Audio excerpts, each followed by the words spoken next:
Hello friends, मैं हूं स्वाति पांडे और आज हम लोग देखने वाले हैं व्याकरण शिक्षण की विधियों के बारे में।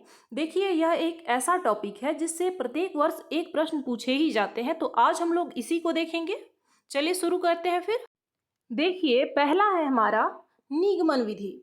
इसमें बहुत बार लोग गलतियां भी करते हैं। तो देखिए, निगमन विधि यानी इसके नाम से ही स्पष्ट है, जो नियम से उदाहरण की ओर जाए, यही हमारा निगमन विधि हो गया। इसमें पहले हमें नियम बताना होता है और उसके बाद उसके कुछ उदाहरणों को बताते हैं हम। यह जो है ये व्याकरण शिक्षण की प्राचीनतम विधि है, निगमन विधि। इसकी कुछ प्रविधियां भी हैं या फिर इसी के कुछ और रूप हैं जिसे हम सूत्र विधि या प्रविधि कह सकते हैं। इसमें क्या किया जाता है कि बच्चों को व्याकरण के कुछ नियम बताए जाते हैं और बच्चे जो हैं वो बिना समझे उसे कंठस्थ करते हैं, यही हमारा सूत्र विधि हो गया। अगला है पुस्तक विधि। और इसमें क्या किया जाता है कि बच्चों को व्याकरण की किताबें दे दी जाती है और उसी से पढ़ के वो चीज़ों को याद रखते हैं, रटते हैं। साथ ही देखिए क्या है, इस विधि का एक अपना वो है, कमी है कह सकते हैं कि यह जो विधि है इसे जो विद्वान है वो अमनोवैज्ञानिक मानते हैं, साथ ही इसको अरुचिकर मानते हैं। क्योंकि देखिए, इसमें बच्चा कहीं भी सक्रिय नहीं है। शिक्षक आया और उनको नियम बताया, उदाहरण बताया, बच्चा सक्रिय तो नहीं है। तो इस स्थिति में यह इसे हम वैज्ञानिक तरीका, वैज्ञानिक विधि नहीं कह सकते, साथ ही यह भी नहीं कह सकते कि यह रुचिकर है। आगे देखेंगे। अगला है हमारा आगमन विधि।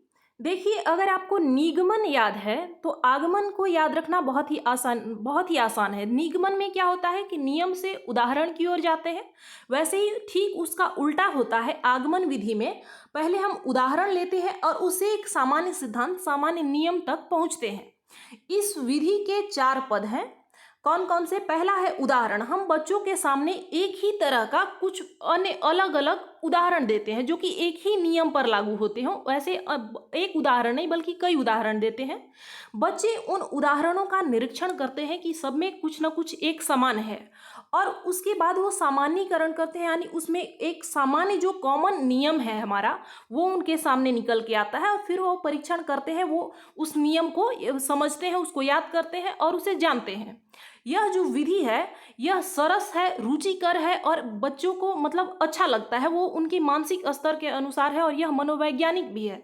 इसलिए क्योंकि इसमें बच्चा जो है वो सक्रिय है, वो खुद से विचार कर रहा है, कल्पना कर रहा है, तर्क कर रहा है, चिंतन कर रहा है, तो इसलिए यह जो है ये वैज्ञानिक विधि है।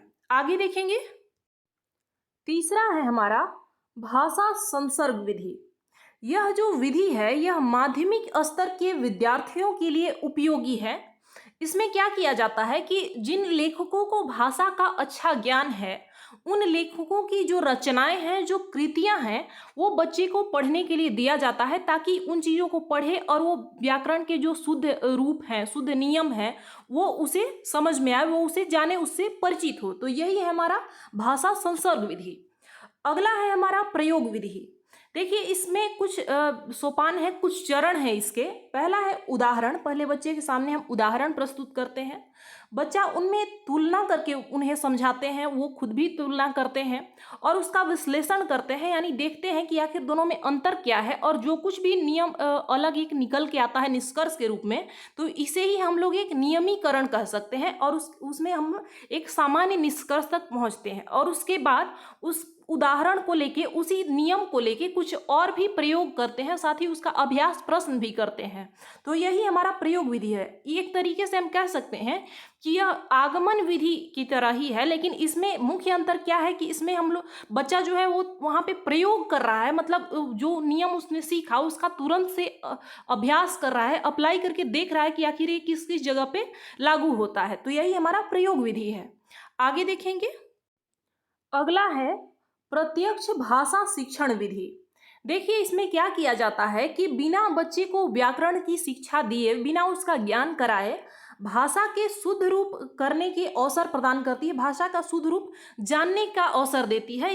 यह जो है वो प्राथमिक स्तर के लिए सबसे ज़्यादा उपयुक्त है। इसका मतलब क्या है कि हम बच्चे को व्याकरण की शिक्षा न दें, बल्कि उसके सामने जो कुछ भी प्रस्तुत करें, चाहे वो पाठ्य पुस्तक हो, चाहे वो किसी चित्र के माध्यम से हो, चाहे अपनी भाषा के माध्यम से हो, हम उसे शुद्ध रूप से अगर परिचित करवाएंगे तो बच्चा शुद्ध ही भाषा सीखेगा।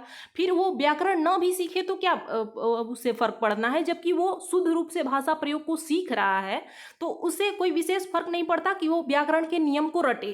तो यह जो है वो प्राथमिक स्तर के बच्चों के लिए उपयुक्त विधि है। वो व्याकरण की जैसे व्याकरण पढ़ना उन्हें निरस्त लगता है, तो अगर उन्हें शुरू से ही, प्रारंभ से ही शुद्ध रूप में भाषा का प्रयोग सिखाया जाए तो ये उनके लिए उपयुक्त होता है।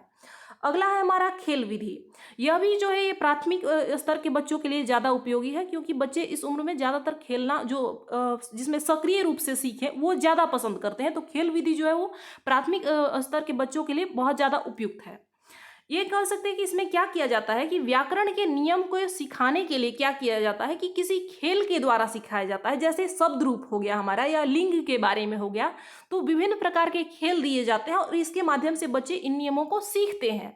और इससे क्या होता है कि उनमें रुचि भी बनी रहती है क्लास को लेकर, उनमें निरस्ता नहीं होती कि वो बस बैठ के सुन रहे हैं और बोर हो रहे हैं। आगे देखेंगे। अगला और अंतिम है हमारा विश्लेषणात्मक विधि।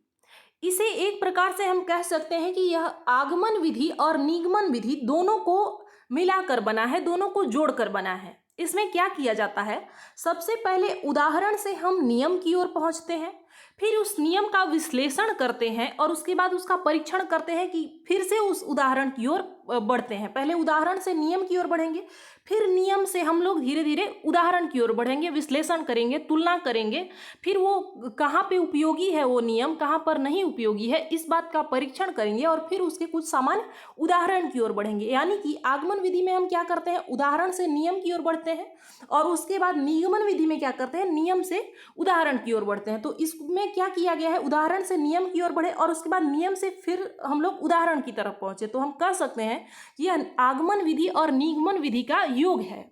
साथ ही यह व्याकरण शिक्षण की सर्वोत्तम विधि है, सबसे उत्तम विधि है विश्लेषणात्मक विधि। तो आज के लिए बस इतना ही, मिलते हैं अगली क्लास में। धन्यवाद।